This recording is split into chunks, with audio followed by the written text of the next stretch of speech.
जय श्री राम।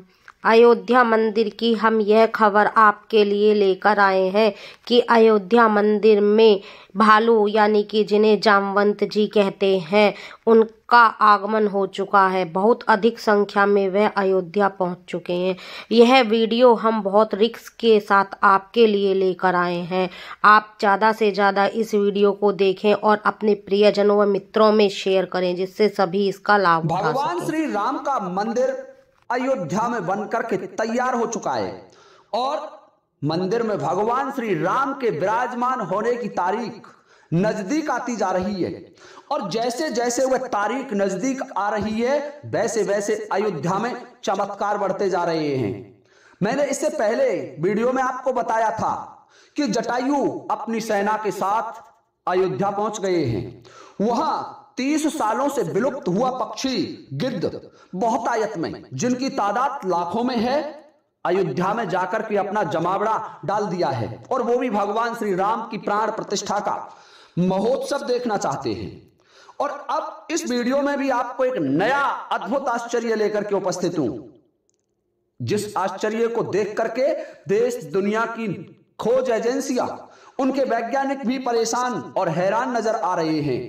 उनके साइंस का कोई भी फैक्ट, कोई भी सिद्धांत इस चीज को समझाने में असफल है कि कई लाखों साल पहले जीवित जामवंत जी की सेना भी भगवान श्री राम का दर्शन करने के लिए अयोध्या पहुंच चुकी है। आपको जानकर के यह बड़ा आश्चर्य होगा। आप कहेंगे कि ऐसा कैसे हो सकता है, तो मैं कह रहा हूं वो बिल्कुल सत्य है। अयोध्या में 22 जनवरी के महोत्सव को देखने के लिए जामवंत की सेना पहुंच चुकी है।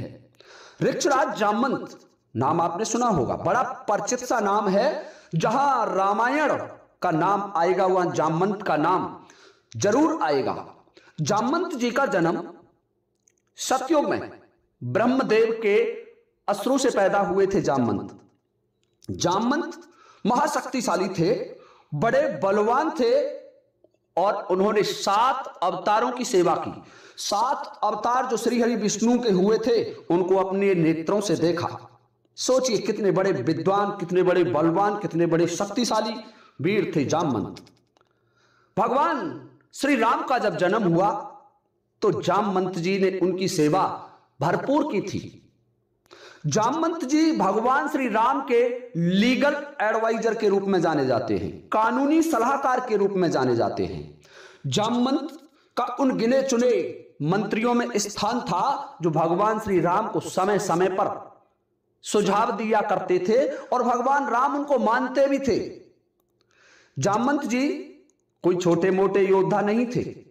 जामवंत जी महाभट योद्धा थे। हनुमान जी से भी अधिक शक्तिशाली और बलवान और पराक्रमी वीर थे। जामवंत जी कोई छोटे मोटे ऐसे नहीं कि साधारण भालू हो। जब भगवान श्री राम ऋषि मूक नामक पर्वत पर पहुंचे थे तो वहां देगा जो इन वृक्षों को 7 ताल के वृक्ष थे, 7 ताड़ के वृक्ष थे और उनको एक ही बाण से डहा देगा। भगवान राम ने परीक्षण किया और 7 वृक्षों को एक ही बाण से डहा दिया और बाली भगवान श्री राम के हाथों वीर गति को प्राप्त हो गया। अब बात करते हैं जब माता सीता की खोज करने के लिए वानर भटों को इधर उधर भेजा जा रहा था तो जामवंत जी, हनुमान जी, अंगद जी को भी एक सैनिक टुकड़ी की कमान सौंपी थी। उनकी सैनिक टुकड़ी दक्षिण दिशा को गई थी। सुनो वीर अंगद हनुमाना, भगवान श्री राम कहते, सुनो वीर अंगद हनुमाना, जामवंत मत धीर सुजाना, सकल सुबट मिल दक्षिण जाऊ, सीता सुध पूछो सब काऊ। कि तुम तीनों एक सैनिक टुकड़ी के साथ दक्षिण दिशा को जाओ और वहां सीता का खोजने का प्रयास करना। वहीं जामवंत जी को जब सीता जी का पता जटायु के बड़े भाई संपाति ने बता दिया तो उस समय वानर समुद्र को पार करना चाहते थे। तो जामवंत जी स्वयं अपने बल का वर्णन करके कहते हैं कि जब बलि से छल करने के लिए भगवान श्री हरि विष्णु ने वामन अवतार धारण किया था उस समय मैं बड़ा तरुण रहा था और मैंने 7 प्रदक्षिणा वामन भगवान के उस विराट स्वरूप की थी जिन्होंने 3 पगों में संपूर्ण लोकों को नाप लिया था।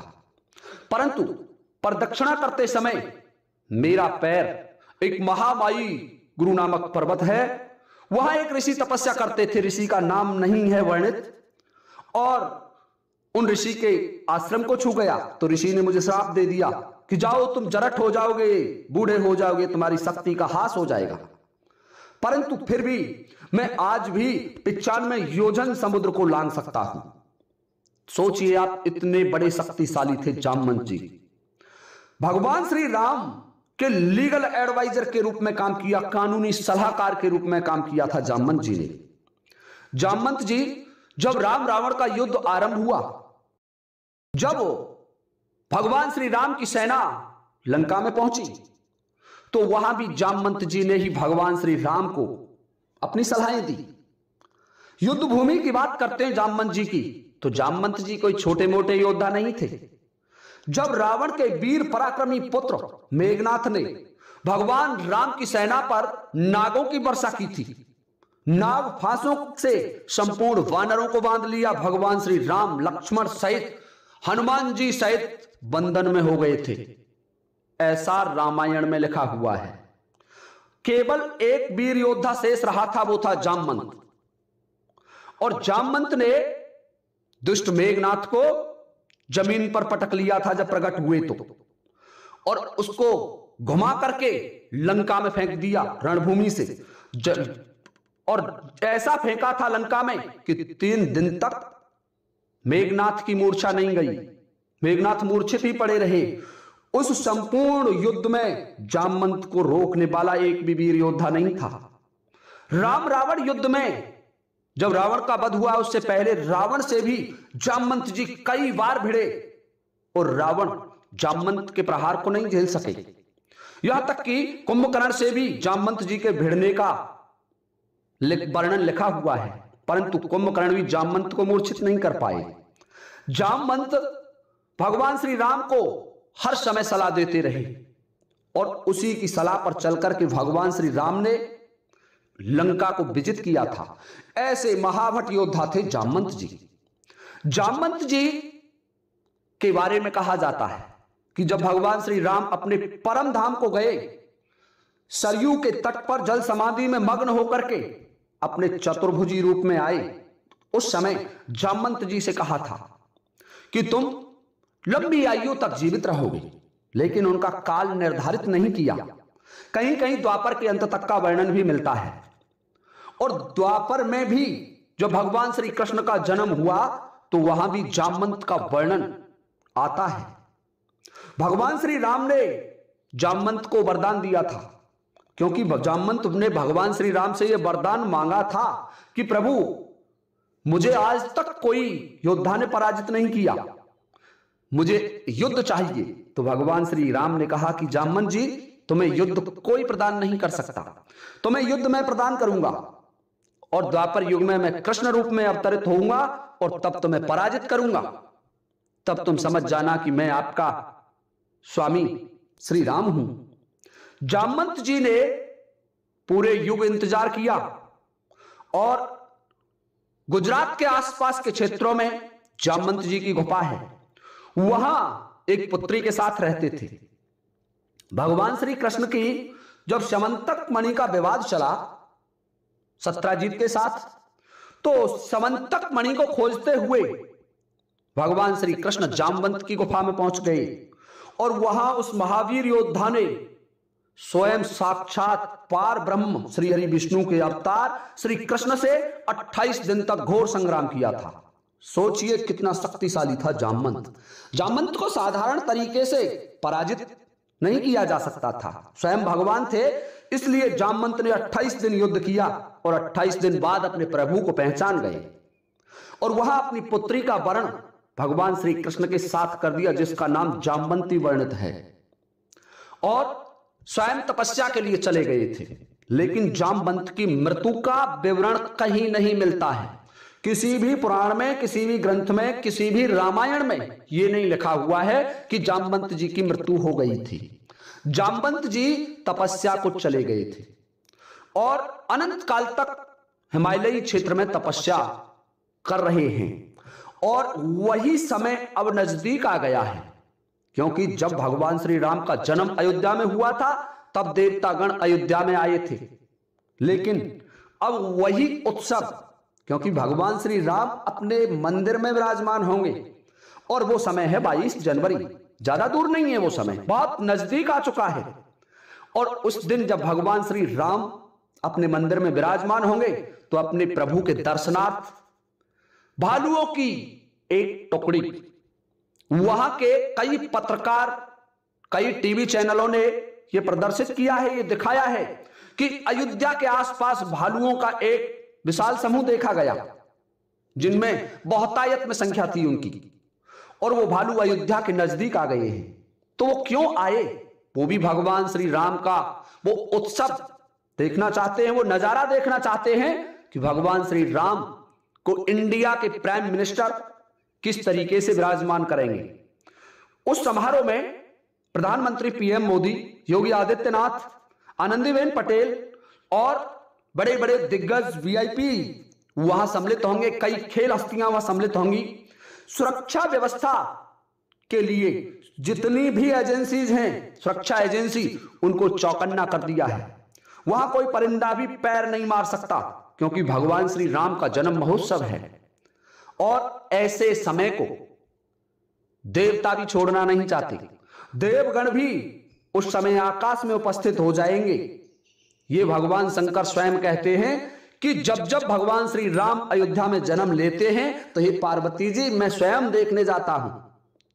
तो हो सकता है अयोध्या में आगे और भी चमत्कार हों।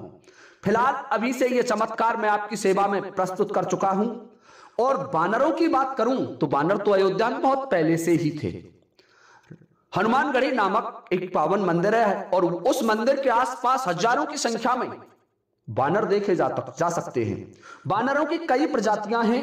जो हनुमान जी की श्रेणी के बानर हैं वो इस समय चित्रकूट से अयोध्या पहुंच गए हैं। ऐसा कई पत्रकारों ने, कई टीवी चैनलों ने दिखाया है कि बानरों का भी एक विशाल समूह, जो माना जा रहा है ये चित्रकूट से आया है, वो भी अयोध्या में पहुंच गया है। तो इस तरीके से राम की वह पावन जन्मभूमि पूरी तरीके से सुसज्जित हो गई है और उस अवसर को कोई छोड़ना नहीं चाहता। ऐसे मानिए जैसे भगवान श्री राम का जन्म हो रहा हो, क्योंकि भगवान श्री राम अपने मंदिर में विराजमान किए जाएंगे। 1528 के बाद अब भगवान श्री राम अपने गर्भगृह में स्थापित मंदिर में विराजमान होंगे। वहां उनकी छठा निराली होगी। अयोध्या में पूरी तरीके से महोत्सव मनाया जाएगा। यदि दर्शकों आपको भी अयोध्या जाने का मौका मिले तो आप जरूर जाएं और हमें कमेंट करके लिखें कि कौन कौन भाई अयोध्या 22 तारीख को जाएंगे। कोशिश करेंगे यदि समय मिला तो हम भी अयोध्या जाने की और वहां के उस जन्म महोत्सव का, भगवान श्री राम के प्राण प्रतिष्ठा महोत्सव का वीडियो भी आपकी सेवा में प्रसारित करने की कोशिश करूंगा। तो देखिए श्रोताओं, अगर आपको हमारी वीडियो पसंद आती है तो हमारे चैनल को लाइक, शेयर एंड सब्सक्राइब करें। बेल आइकन को प्रेस करें जिससे आने वाली प्रत्येक वीडियो की नोटिफिकेशन आपको समय पर मिल सके। यह वीडियो हम आपके लिए बहुत मुश्किल से लेकर आए हैं।